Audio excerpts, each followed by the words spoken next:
बड़ी झकास माल बारे कौना घर के चिड़ई हो। ये तो विजय बहुत लागत है। सरवा कितना सुंदर मेहरारू मिलल बा। ये अनहरिया रात में दुगो और रहता, दुगो मरद, कितना मजा आई। चल तो देखे के।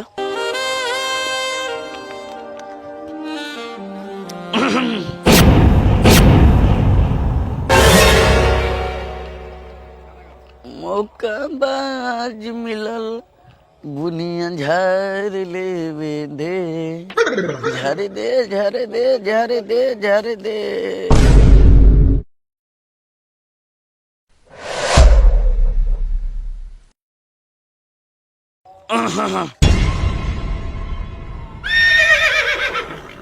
ए सुनता रे,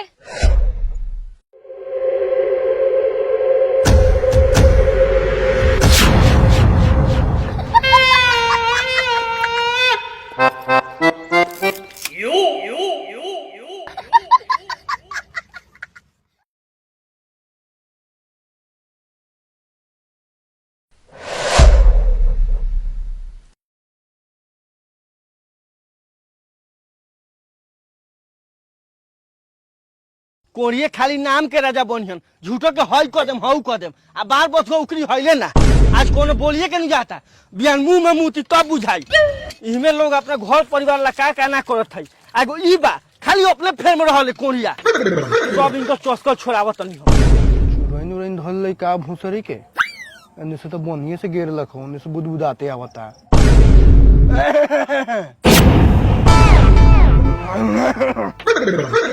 खाली बैठल बैठल खाए के बा, सब तोरे चलते होता। चल जा केने बाबू बताओ पापा मार बात के सौ को माथा फाड़ दी। मारत न बतारी के चुरैन धल बा। अब कोरिए माम तोरे लग के मुंह में हगा देम, हमरा कोनो चुरैन धइले बा। चुरैन नहीं के धइले?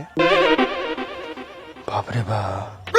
ओए त काला बुदबुदात ली सर है। ए बुदबुदाई ने का करी? तो लखा बेसी खानदान का बानी का खेता और गनिया तो बिखरिया के बेटा कोनिया आगे पीछे कोलिया लखा। हाय आगे पीछे करत लखा। इतना तो तू सुंदर नहीं खुसे तोहर आगे पीछे करी। मजाक करतनी, मतलब मजाक करतनी। हम घर के अगल बगल इतना गरीब आदमी है, ओकनी के लेटरिन बाथरूम बन गेलै, अपना कहिया बनी कि हमरा खेत खलियान में ना जाए के पड़ी। अच्छा तो बात यूं बा ना, अब के समझनी। उ साला भिखरिया के औलाद तोरा के परेशान करत लखा। ठीक बाटे, तू जा अभी खाना वाना खा के सुत रह। अभियान हम तोरा साथे चलम आ वो सरवा के देखत नहीं खाली आवे तो अभियान मारम। अब तू सुत ना पापा हम जाता नहीं बिकर ये सब के मार के आएम। लड़वा मार के आम जो सुत।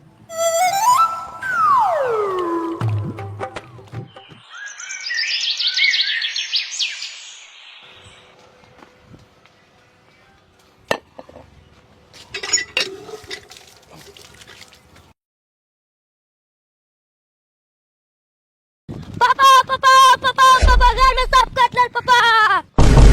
गान में सांप काट ले लो कैसे रे? कोई बसोलिए में मैदान करत नहीं तो गाल में सांप काट ले लखा। चल चल चल चल जल्दी डॉक्टर लगे चल चल। बात मोल दे पानी सांप काट ले बा उसे बाल होई।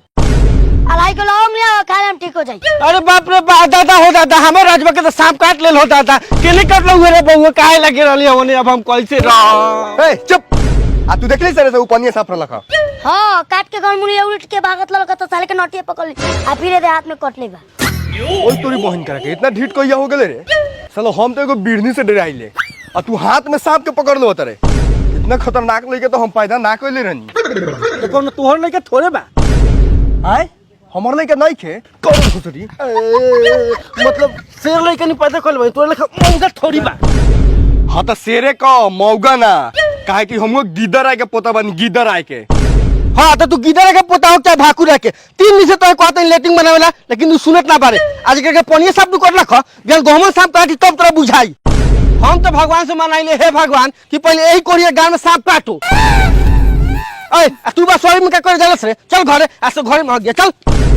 हमर लार लेटरिंग बनी, साला हमर 7 पुस मर गेलक कातरा के झूर ध के हगत हगत आ नया पर लेटरिंग बनी। बाहर जाए में लाज लागल इनका करा।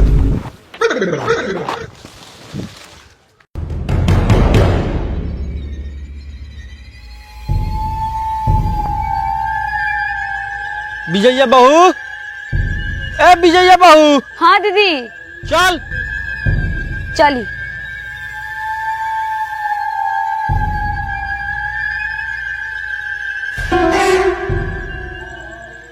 आहे दीदी, ई कौन मर्दा पीछे पीछे हो गई थी? ए उ हमरे नु मारदा है, हो छौड़ा से परेशान ना करल, यही से साथे जात हथुन। ना ये दीदिया, तब हम ना जबई, रउए जाई। दूगो लोग देख ली तो कही और भतार से हमार चक्रे चलता।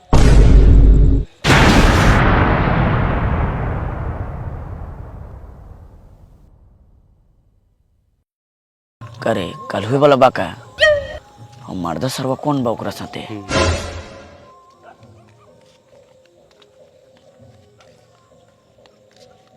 अए अए अए मेहर मौगा लाज न खो लागत करे। ई दिन आ गेल के मेहरारू के पानी ढोवत रे, कहीं देखिए और कुछ ना करे के पड़े। हम जान गए रउआ सही में मौगे बानी, रउआ से कुछ नहीं खे उखड़े वाला, हमरे कुछ करे के पड़ी। हटी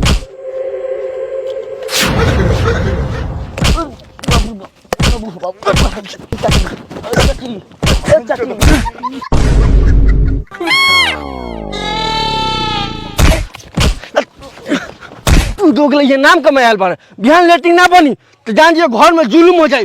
जुलुम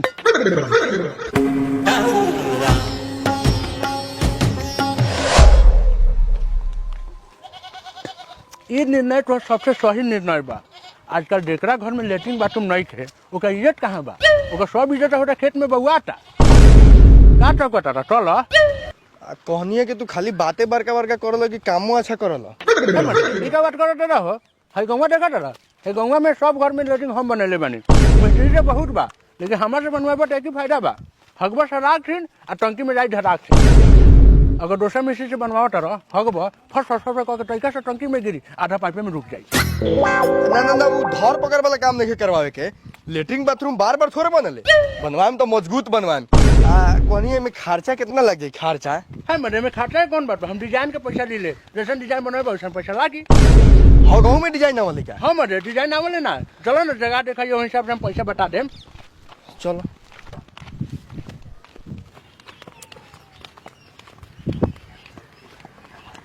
देखो ये घर बेटे ये तो ही लेटरिन बनावे के बा हम ये बनवावे के बा है मरे घर के आगे लेटरिन कौन बनवा ली हो द्वार पे? अरे मर्दे पीछे जमीन नहीं खेनू हमार लेटरिन बनावे के मन थोड़े रखा। उ भोसरी में रहूगा हमर इतना ना रोड बाटे से जबरदस्ती पीट पीट के बनवावता। पीछे पूरा जमीन खाली है बा हो। अरे वो हमर नहीं खेनू परदार के बाद पटार के बाद का हो गेल बनला के बाद थोड़े टूटी टूटे आई लाटा लाठी करिया दू लाठी दिया कहानी खत्म। बाग मारते हम गरीब आदमी बानी, उ सब झंझट में नहीं के पड़े के ये तो ही बनावा। लाशी कहीं बनवा, हमरा पैसा से मतलब बा। इधर टेप पकड़ा और जे कौने करा है करा बताओ लेटरिन के गेट कितना छोटा बा? हमर तो दे देखते बारा ओकरा हिसाब से लंबाई चौड़ाई छोड़ दो। मेहरारू कैसा ना मेहरारू ओकरा क्या पूछले बारा? उ तो बैठले बैठले ऊँट के गाड़ चुम ली, मोरा खानी लामा बाटे उहो भोसड़ी। तो 6 बाई 3 के गेट छोड़ देबा तनी हुआ 20,000 ले खर्चा आ जात बा। बाग मार दे कात गो गरीबी में आटा गीला कैले बारा, यहाँ खाए ला लार नहीं खे आ हो गेला 20,000 खर्चा करी। अरे वो हम बढ़िया काम के बताई है, तोर हिंदी लेटिंग तो 10,000 में बन जाई। बाग मार दे लार 10,000 300 के रोज कमाई ले 10,000 लेटरिन में लगाई। जाओ जा घरे जा, साला खेते में हो गए हम बोले मेहरारू से लात खा के कुछ दिन और बर्दाश्त करम। वो 1,000-1,200 रुपया होत बा, भोजपुरी पैखाना बना दे बुआ। भोजपुरी ए मर्दे इंग्लिश बाथरूम हिंदी बाथरूम के तो बारे में सुनले रहनिया, ये भोजपुरी पैखाना कैसन हो? भोजपुरी देखो बस हला दिया, चारू बगल से 14 टांग दिया, 2 ईंटा धो के बैठ के मार दिया। का गरीब के मजाक उड़ेले बारा, ई तो बनावाला ना बनावा लेके बेलक, ओने खेत में इज्जत लुटात लख ने दूरा पर लुटाई। तब तोर दुख तकलीफ हम समझ गनी। चलो हमरे ब्यादर बनवार तोरा के लेटिंग दीवा बतानी। पहले नहीं बतावे के चाहिए हमर फ्रीओ में काम हो जाई। चलो चलो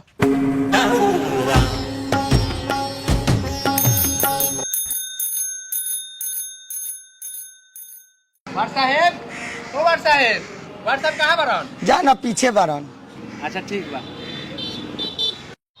ए मर्दी इनकारा के तो हम चिन्हबे करेले, सर्व बड़ी दोगला वाट बा, हमरा नहीं लागत कि सर्व देतो।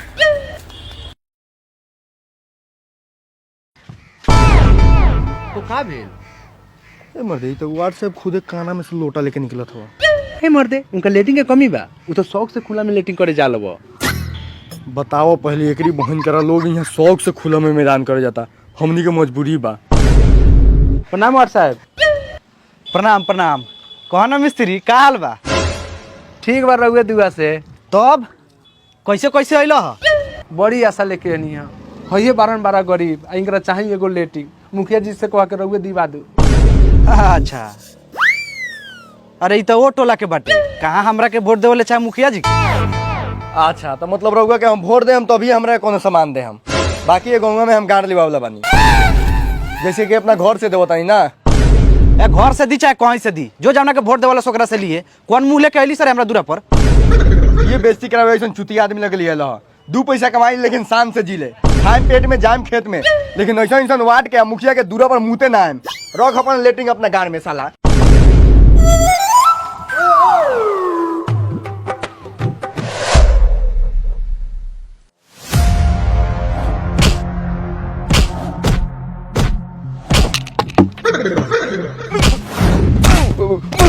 लेटिंग ना बनी दोगला कहीं का। चल बगो चल।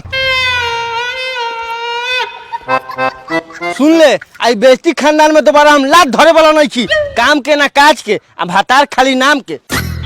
एगो लेटिंग ना बनी कोनिया से। चल बगो चल। का हो, काहेला मार करो तरा? मौगी झोरा उरा उठाइले कहाँ जात हवा? नाम बता दियो। मार के जात हवा, ऐसन ऐसन मेरा हारू के तोरा पहले ही छोड़ देवे के चाही। रहू के लइका ओ चाचा हो, तोरे चलते ओ चाचा, ओ चाचा, तोरे चलते से रहू के लइका भागत चाचा, चाचा,